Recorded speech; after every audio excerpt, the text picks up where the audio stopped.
There are a lot of criticisms that the MRBI is competing with the Mesquite Chamber of Commerce. So how do you answer that criticism?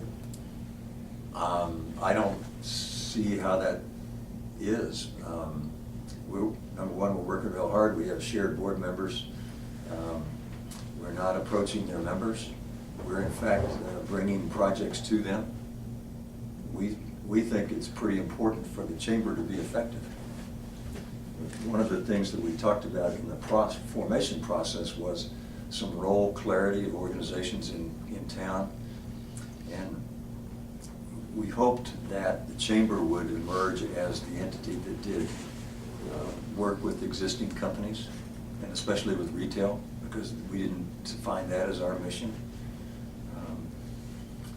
We always thought that our mission was to work with what I call economic-based businesses, and we've commonly referred to it as value-added companies, companies that make a product and sell it outside of the area. Dave's a good example. He doesn't make anything that goes here. And you found that that's not the case? You said we wanted the chamber. Oh, I think it is.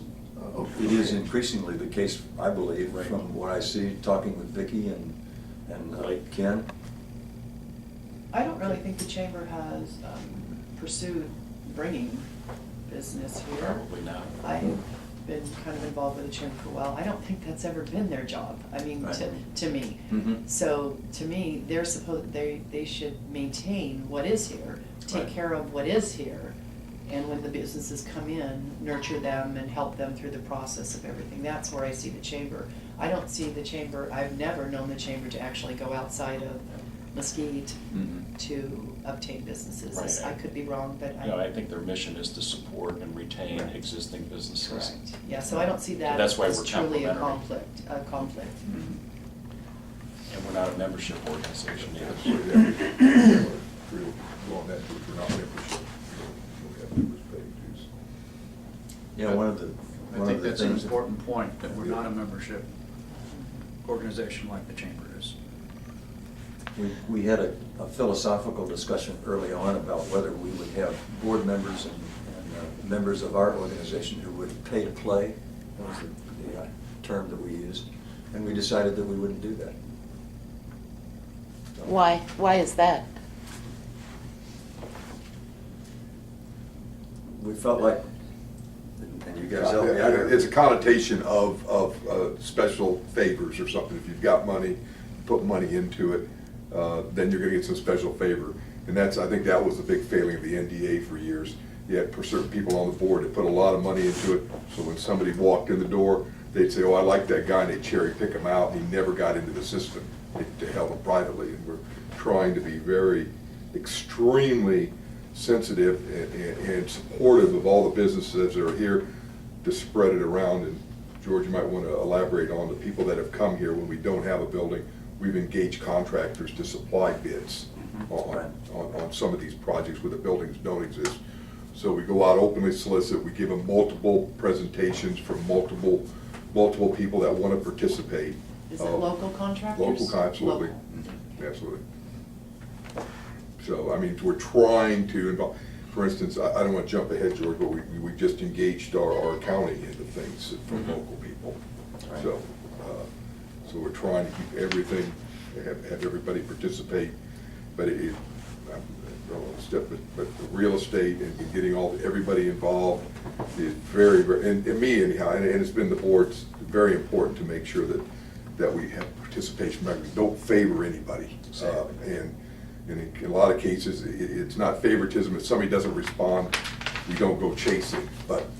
We don't even want to give the appearance of favoritism. Right, that's right, exactly. We're trying very hard not to do that.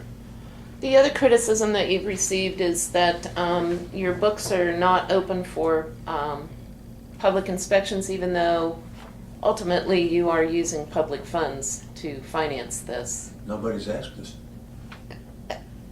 Remind me of that in a couple months. I'll ask.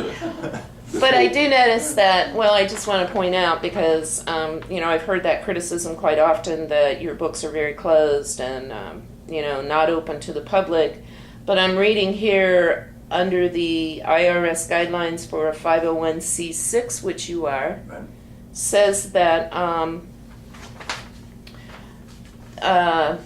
the organizations must allow for public inspections and copying of their exemption applications, determination letters, annual returns. And IRS makes these documents available for public inspection and copying. So are your books open to the public? Absolutely. In fact, our agreement with the city says they will be open, available for inspection, and we have to keep records for 3 years.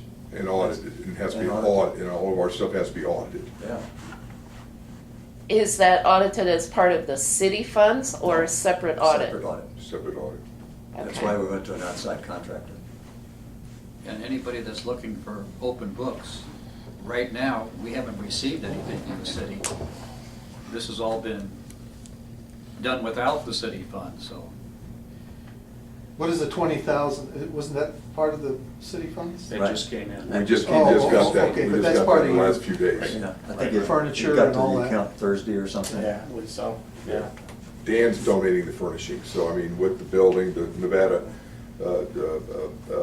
Bank of Nevada is actually, besides just the space, is actually providing most of the office equipment, and we're gonna have to buy computers and things, but the fundamental desks and all that stuff, the bank's actually offering that to us also. So it's gonna be, it's a major support contribution to this effort. On the last thing here, so we've invested more than 1,200 hours, 2,500 miles, and $2,000 in seed capital. That's out of your own pocket. Right. Do you expect, are you gonna get refunded for that? Are you put in for a refund? That amount, the amount we listed there, excuse me, the amount we listed there is the amount we don't intend to be refunded.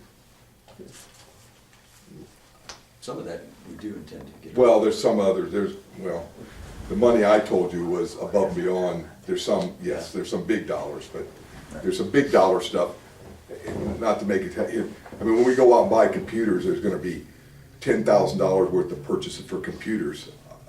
I'm buying that because we don't have a credit card or anything, so I expect to get refunded the $10,000, so that's just to put it on the table to do that. That's the kind of stuff we're talking And about. by the way, Barbara, I've got all of the legal documents right here. If anybody wants a copy of any of that stuff, we can go downstairs and make a copy. Sure. So, Now, how is it that you as a group decided to do this? That you appointed yourself to become a 501c6? Well, that history is in here, so. Right, the history's in here. Yeah. Right. Yeah, but I mean, what originally made you decide that in and of yourselves? we were 4 of the 7 people on the steering committee that was appointed by city council. We volunteered to be on a steering committee. And when we made the report to city council, the council looked at us and said, so who's gonna carry this forward? And we all kind of looked at each other and said, well, I guess we will. Well, Craig Hafen sat up there and said, well, you know. If it's such a good idea, why don't you guys Go carry ahead it and do it. forward? So what made you guys decide to get on the steering committee then? I guess let's go back to the initial. Well, we were asked, we all had some prior experience in economic development. It was to give back to the community. Yeah. I mean, Exactly, that's to help the why community. we spent a lot of time figuring out what we thought would be the best path forward for Mesquite. We did a lot of research on similar sized cities. We all have backgrounds where we've been working with economic development councils, chambers, those kinds of things. And how do we bring our expertise and do research? So it's To no find good the deed best goes path forward. unpunished. We were all involved in, the chamber activities or the old economic development commission. I've been kind of going around town in the last few years barking about economic development, the Virgin River Habitat stuff I've been involved with because I got really exercised because of the fees they were going to charge and nobody seemed to care, and other areas. So it is, and because, I mean, we got to see this area grow. I mean, I've made a fairly significant investment moving to town. I would like to see other things move in the town because it is a very good community. One of the things that I've always stated is there's always this mantra that the city's tough to do business with, city's tough to do business with. Open a business in California. Run a business in California like I did. I started a business in California. This town is a piece of cake to open up a business. I mean, there's still business requirements, but it's a piece of cake compared to some regions, and we want to make it easier. We want to help these people come in and help them navigate through the process, because every place is a little bit different. You gotta get your state permits, and you gotta get some Clark County permits and city permits, so, and they have to be somewhat integrated together in the right process, but we know how to do that, and that's what we kind of hope to do. Well, along those, I'm sorry, Kenny, along those lines, do you intend to take on an advisory role with either the city council or the city staff in how to make Mesquite more business friendly, other than killing that term and banning it from ever being used in Mesquite? But so do you intend to work hand in hand with the city staff and the city council to streamline some of the business processes that so many people say are a detriment to businesses coming in town? Right. Can I take that, George? Sure. One of the things that I've tried to characterize when people ask me why Mesquite Regional Business, and I try to put it down to a nutshell, saying the city is the regulator. They can't be the promoter. So we're going to be the promoter. So we're going to understand the system. So when somebody comes into us, we can guide them through the system. We know what process has to be done, what they're really going to need.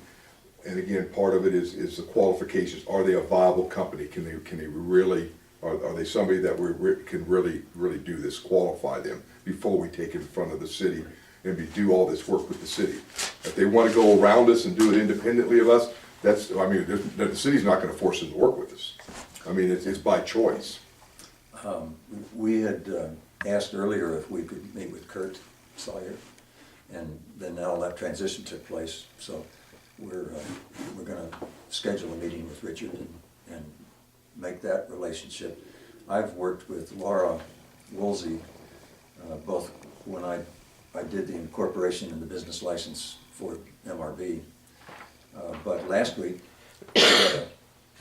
what started out as an inquiry and ended up as a prospect, and we brought him in here. Dan has a computer downstairs that's not linked to the bank's network. We sat the guy down at the computer, and he filled out and obtained the state business license.